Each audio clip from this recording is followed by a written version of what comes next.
Una vez más, mis hermanos, el Señor les bendiga. Como siempre, es un privilegio estar desde acá predicando la palabra del Señor. Hemos estado predicando una serie de mensajes acerca de el carácter cristiano, llamado Nuestro Carácter en Cristo. Estamos a punto de cerrarla y este es uno de los últimos mensajes. Hemos estado hablando de una serie de valores que debe sostener aquel que es cristiano, aquel que ha venido a Cristo. Son una serie de valores que debe guardar, que debe cuidar, que debe cultivar el cristiano. La última vez que yo estuve acá en el púlpito, hablamos de la diligencia y de la sabiduría. Dos cosas que el cristiano debe valorar, debe apreciar y debe tratar de vivir conforme a ellas. Si usted ha seguido recientemente las noticias económicas de otros países, sobre todo aquí en Centroamérica, hace algún tiempo el presidente de El Salvador, el señor Bukele, él tomó una decisión. El país decidió que en Salvador se iba a circular una moneda digital, una criptomoneda, como la llaman, llamada Bitcoin.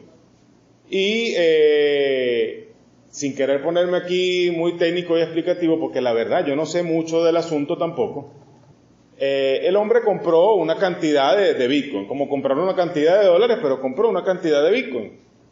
Y los estableció como una reserva de valor. Así como las naciones compran oro, bueno, El Salvador compró Bitcoin. Cuando fue a hacer la compra, El Salvador emitió unos bonos de deuda. Un bono de deuda no es más que un papelito que le dan a uno cuando uno le presta plata a una nación. Ese papelito tiene la promesa de que cuando te devuelvan tu plata, te la van a devolver con un poquito más, unos intereses adicionales a eso que tú aportaste.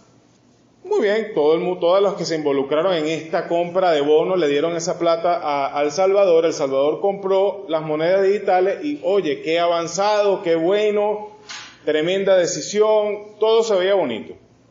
El Bitcoin empezó a subir de valor, y oye, la decisión empezó a parecer adecuada y siguieron comprando y acumulando aquellas monedas.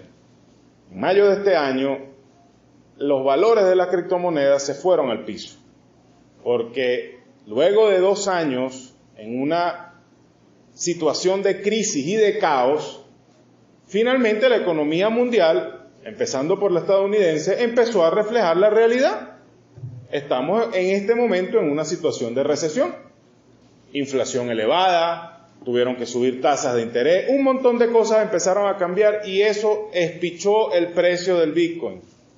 Resultado, la nación de El Salvador hoy está luchando con mucha fuerza para no caer en el default económico, porque se van a vencer los bonos que le dio aquella gente que le facilitó el dinero, el efectivo para hacer la compra de Bitcoin y no tienen cómo pagar. Esa es la realidad. Palabras más, palabras menos. Y ese escenario nos revela la necesidad de tener un verdadero entendimiento de aquello que estamos haciendo, de las decisiones que estamos tomando. A veces uno reúne alrededor de sí algunas personas que te dicen una cosa o te dicen otra. Vas a los libros y te lees algunas cosas y crees que aprendiste algo. Vas a internet y lees aquí, lees allá y piensas que ya lo sabes. Pero entonces dejas de prestarle atención a la realidad. Aquella información está desconectada del mundo real.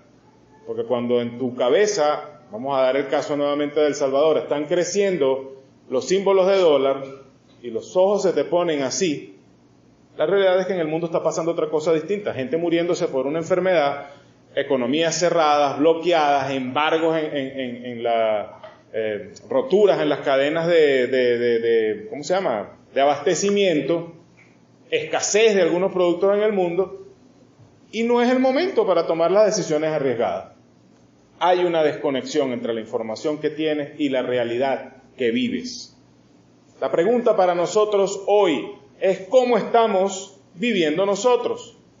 Miremos nuestras vidas, es la intención de esta predicación el día de hoy. Veamos nuestras vidas y démonos cuenta cómo es nuestro actuar, en lo grande y en lo pequeño, en lo que más resuena, en lo que todo el mundo ve y en lo que es sutil, en lo que está en los detalles de la vida.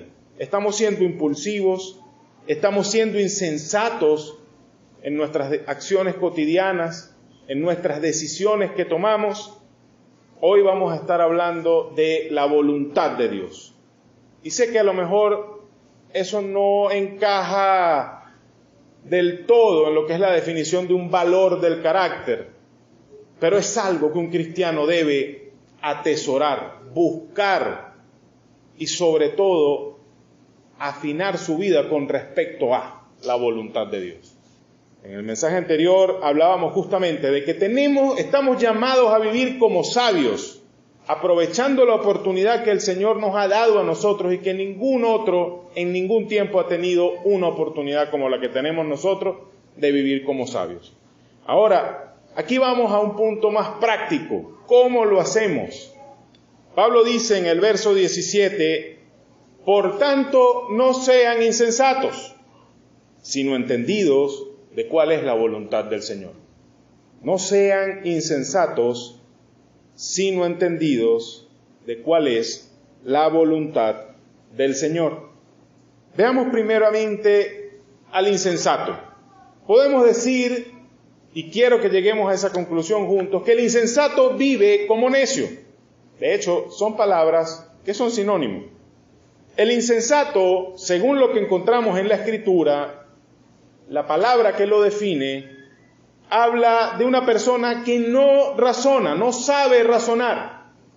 Habla de una persona que se mueve por instinto. El que se mueve por instinto simplemente tiene como reflejos cosas que ha ido aprendiendo y entonces sabe que en caso de que pase esto hace aquello, pero prácticamente es una respuesta refleja, no hay razonamiento atrás de eso. El insensato, como ya lo decía, es necio. Un necio es alguien que no es sabio, que no tiene sabiduría. La palabra que voy a decir ahora es un poco fuerte. El insensato es estúpido. Sus sentidos están embotados por su forma de pensar, por su manera de moverse, de decidir y de actuar. El insensato no tiene ni siquiera la apariencia de inteligencia. Ni siquiera tiene eso. El insensato no es capaz de reflexionar, de detenerse y pensar las cosas, sino que se precipita a hacerlo y a tomar decisiones. El insensato no posee integridad mental, su mente está fragmentada, distraída, no es capaz de un ejercicio de concentración o de enfoque. El que es insensato no tiene sobriedad en su vida. Muchas veces vemos cómo se refleja esto en excesos de todo tipo. A veces no hablemos de excesos de bebida, de comida, de juerga, pero hay gastos sin control, hay decisiones que se toman que no tienen un sentido, hay exceso. Es una mente desenfrenada que no tiene sentido común. ¿Saben lo que es el sentido común? El menos común de todos los sentidos. El sentido común es aquello que el Señor nos ha dado para que podamos tomar decisiones que están a ojo, o sea, podamos hacer cosas sensatas, podamos tomar decisiones sensatas percibiendo aquellas cosas que son obvias a cualquier mente que con algo de sanidad piensa en esas situaciones. No tiene percepción ni natural ni espiritual de las cosas y su vida es una vida desordenada respecto de las cosas de la salvación, incluso siendo cristiano. Porque lamentablemente todo esto que acabo de decir, muy fuerte y todo, pero nos describe. En muchas ocasiones y en muchos aspectos y en muchos cuarticos de nuestra vida, todo esto en algún momento, espero que no ahora, pero en algún momento nos ha descrito, porque es la naturaleza del hombre. El Señor en en su bien particular manera de dirigirse a las personas de su tiempo y a nosotros a través de la palabra, Él contó una parábola en donde nos muestra cómo entender mejor, una figura para entender mejor lo que es un insensato. Y en Mateo 7:26 Él está contando la parábola de los 2 cimientos. Y mire lo que dice: cualquiera que me oye estas palabras y no las hace, le compararé a un hombre insensato que edificó su casa sobre la arena. Y mi pregunta es, ¿qué hace insensato este hombre? ¿Qué es lo que hace que él sea un insensato en este relato? ¿Será el hecho de que edificó en la arena? ¿Es eso lo que lo hace un insensato? ¿Pueden decirme? ¿O será más bien el hecho de que el Señor dice que le oyó las palabras, pero aún oyéndolas, edificó en el pantano? El insensato es alguien que en ocasiones puede saber, puede conocer la respuesta, pero no es capaz de aplicarla a su vida. No es capaz de conectar la realidad con el conocimiento. Y aquí es donde tenemos que hacernos las preguntas más personales. Leemos la Biblia. Algunos serán honestos, dirán, no todos los días, no puedo. Otros te dirán con evidente orgullo reflejado en sus ojos, todos los días, hermano. Pero una pregunta un poco más intensa y más personal. ¿La aplicas cada día a tu vida, a tu diario andar? Y estamos hablando de todo, hermanos, de todo, desde que usted se para a cepillarse los dientes hasta que se vuelve a acostar en la noche. Cada cosa que uno hace, nada es tan pequeño como para que no pueda estar informado, empapado de lo que dice la palabra de Dios. Todas las cosas tienen una manera de hacerse agradando a Dios o desagradando a Dios. Y me atrevo a decir que son las cosas pequeñas las que más daños hacen a nuestras vidas y a las vidas de las personas que nos rodean.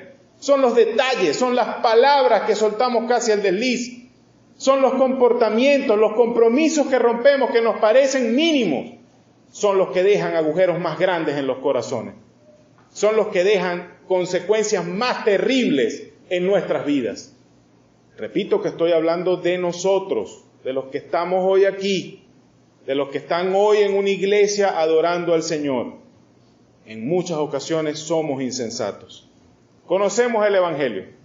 Sabemos que Cristo murió en nuestro lugar. Sabemos que éramos nosotros los que teníamos que haber pagado esa condena. Ahora analice su semana, su mes que acaba de pasar y pregúntese, ¿cómo me he tratado a mí mismo con respecto al Evangelio?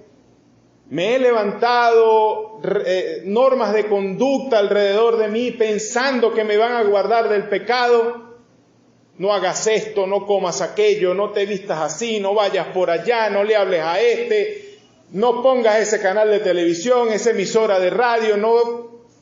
Elige usted el sabor que le guste más a usted.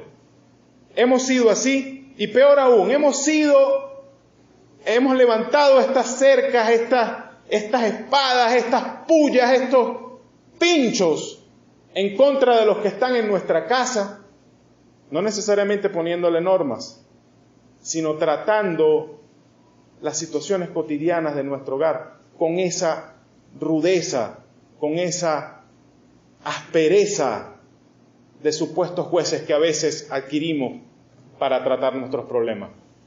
Queremos bajar la vara tan fuerte como podemos y no pensamos en las veces en las que nosotros hemos transgredido y el Señor ha tenido misericordia.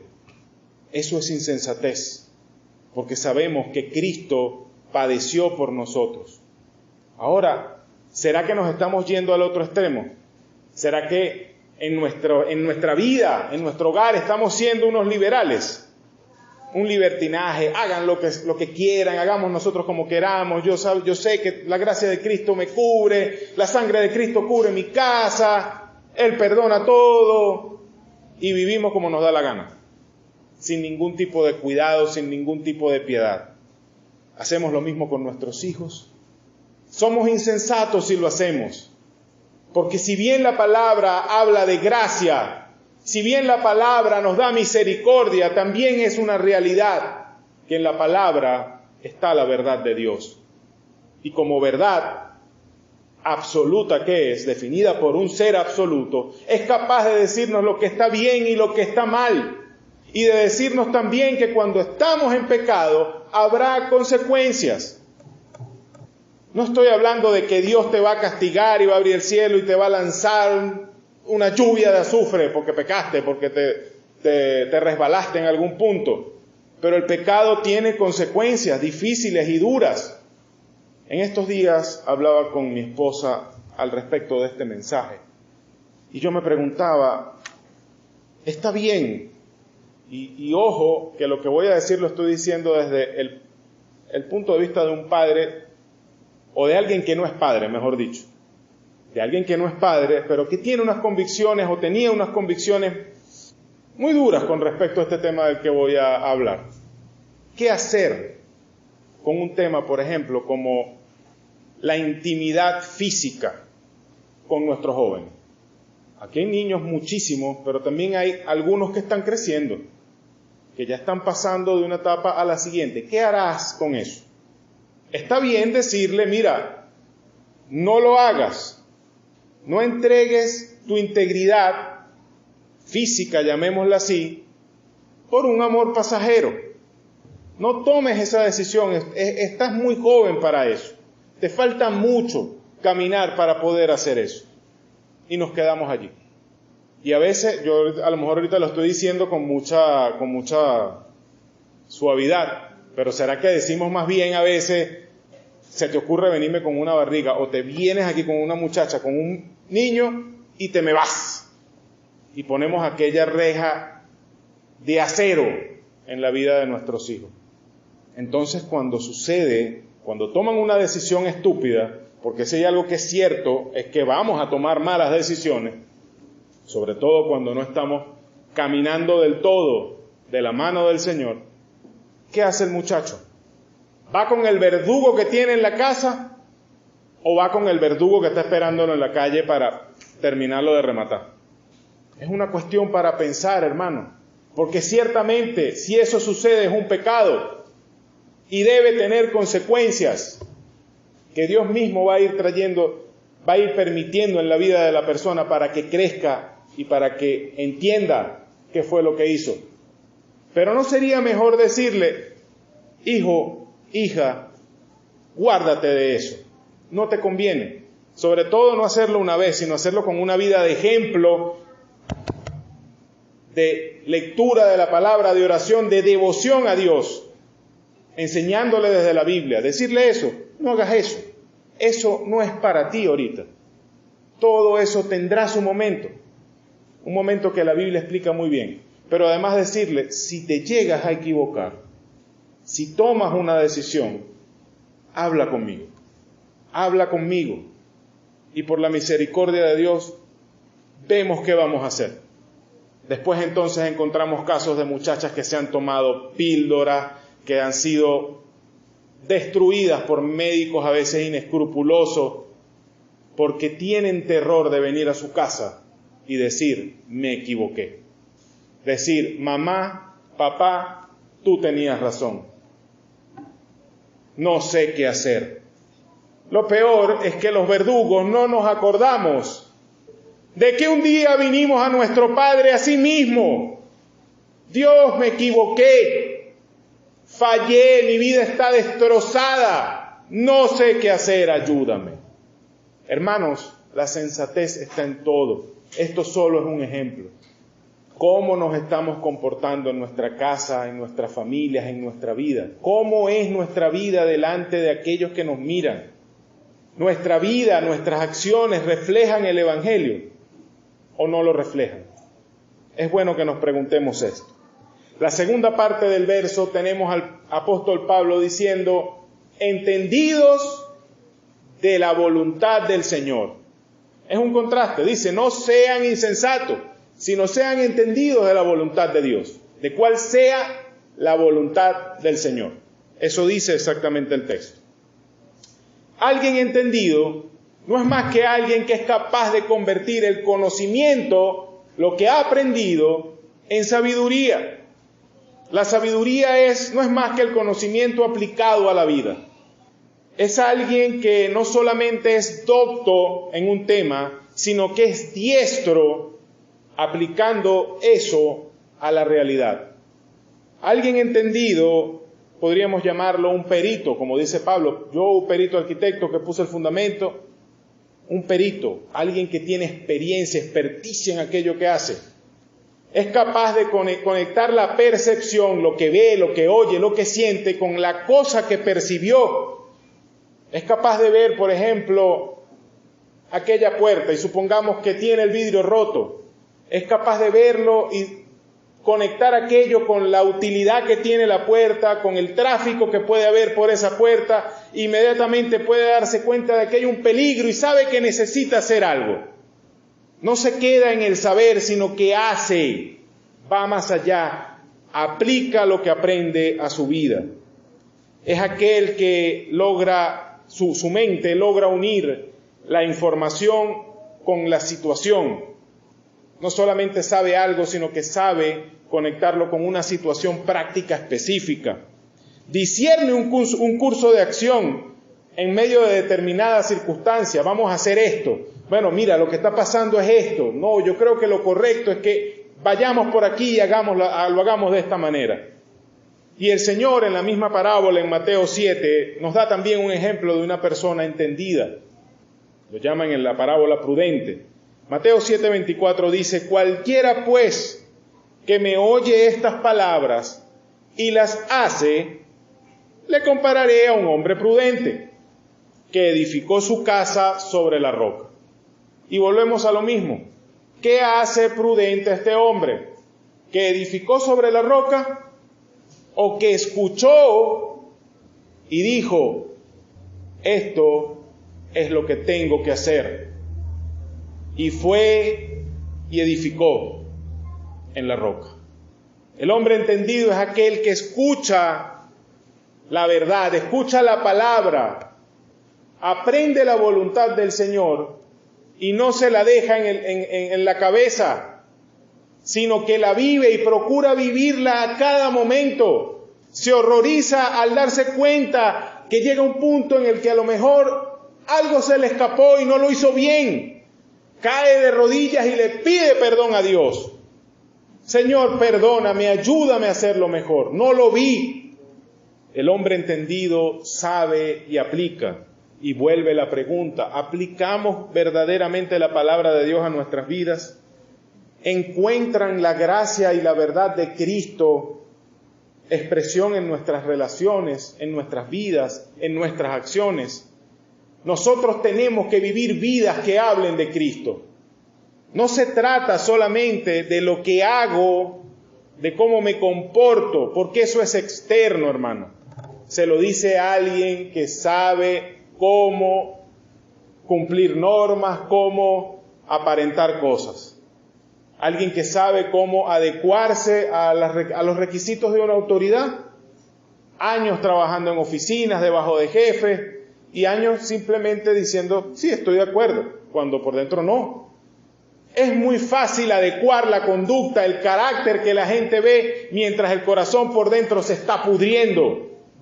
Y estoy hablando de eso aquí, que nuestras vidas verdaderamente reflejen sabiduría espiritual, entendimiento de cuál sea la voluntad de Dios.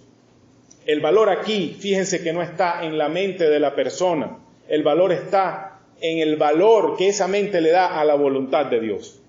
La aprende, se da cuenta de que aquello es un tesoro valioso y viene y lo usa, lo aplica a su vida, a la vida de aquellos que viven con Él, que lo miran todos los días. Un entendimiento práctico de la voluntad del Señor es una cura segura para la insensatez. Usted no necesita inventar las maneras de hacer las cosas, usted no necesita inventar algo nuevo. Usted lo único que necesita es conocer la voluntad de Dios para cada situación. Fíjese la pregunta indirecta, entendidos de cuál sea la voluntad del Señor. Habla de una continuidad, de estar continuamente atentos a eso. ¿Cuál es la voluntad del Señor en este caso? ¿Cuál es la voluntad del Señor en este otro? ¿Qué tengo que hacer ahora, Señor? Muéstrame. Y algo que no solamente está esperando que se abra una ventana en el cielo y te grite. Por ahí no. Sino que diligentemente está leyendo la palabra, atesorándola en su corazón, meditando en ella, para que en el momento adecuado el Espíritu Santo le diga, ¿te acuerdas? Bueno, por ahí es. Recuerda lo que sabes, lo que has aprendido, lo que conoces de Cristo. Vete por ahí. En vano busca la gente ser previsivo. En vano busca la gente hacerse sabio. Y un ejemplo está en la introducción que hicimos acerca del señor Bukele y del Salvador. ¿Saben una cosa? Después que pasa el desastre es fácil hablar. Es fácil decir, mira, qué equivocado estaba. Lo difícil es tomar la decisión previa. Y así como mucha gente se equivoca al tomar la decisión, otra gente, mira, las cosas le salen bien y se llenan de dinero. El punto es que nosotros no podemos hacernos sabios. Yo no tengo de dónde sacar sabiduría de mi propia vida, de mi propia mente, de mi propia carne. Incluso las cosas que yo pueda aprender por mis sentidos, por mi experiencia, sin Dios no son nada. Es Cristo el que realmente me puede dar la sabiduría de lo eterno, de los siglos, la sabiduría de Dios, que es la que verdaderamente necesito para mi vida. Es la que tengo que atesorar, es la que tengo que buscar. Dice 1 Corintios capítulo 2, versos del 12 al 13, y nosotros no hemos recibido el espíritu del mundo, sino el espíritu que proviene de Dios. ¿Para qué? Para que sepamos lo que Dios nos ha concedido, lo cual también hablamos, no con palabras enseñadas por sabiduría humana, sino con las que enseña el Espíritu, acomodando lo espiritual a lo espiritual. Sabiduría de lo alto, sabiduría que solo Dios nos puede dar, un entendimiento de esa voluntad, de la voluntad del Señor para nuestro día a día, para nuestras vidas.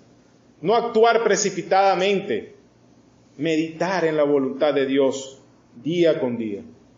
Eso es ser entendidos en cuál sea la voluntad de Dios, la voluntad del Señor. El señor Bukele, El Salvador, con toda su compra de Bitcoin, están en un riesgo hoy y pagarán consecuencias. La insensatez trae consecuencias. No es castigo, simplemente es que para toda acción hay una reacción. Y así como eso tiene consecuencias para este país, para ese país, El Salvador, eso, el pecado en nuestras vidas, la insensatez, tendrá consecuencias. Entonces seamos entendidos de cuál sea la buena voluntad de Dios. Cuántos hombres y mujeres, cuántos hogares, cuántas pequeñas vidas, niños, se descarrilan por la insensatez. El pastor lo dice, cada vez que uno ve a una persona en la calle que quizá está en las drogas, está en el alcohol, está en la mala vida, la pregunta debería ser, ¿y los padres? Yo agregaría también, ¿y qué fue de la vida de ese niño? ¿Qué decisiones tomó? Si usted busca lo suficiente, encontrará insensatez en la vida de esa familia, en la vida de ese muchacho. Encontrará decisiones tomadas impulsivamente. Encontrará detalles, pequeños detalles que fueron descuidados porque se pensó que no eran importantes y terminaron en una vida de consecuencias desastrosas. ¿Quieres la cura para la insensatez de este mundo? Cristo te da el entendimiento que necesitas en la voluntad de Dios para cada situación.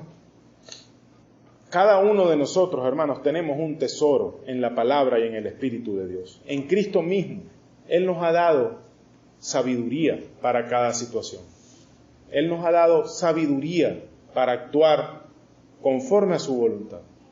Aferrémonos a Él, acudámonos a Él, busquemos y atesoremos en su palabra la sabiduría de Dios.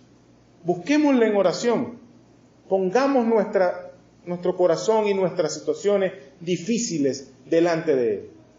Y a lo mejor tú me escuchas hoy y no conoces a Cristo. Cuando digo que no conoces a Cristo es que quizá no has entendido que vives en una situación de pecado, opuesto a Dios, apartado de Dios, alejado de su voluntad. Tengo que decirte hoy que si tú sigues en esa condición, no te espera ninguna cosa buena.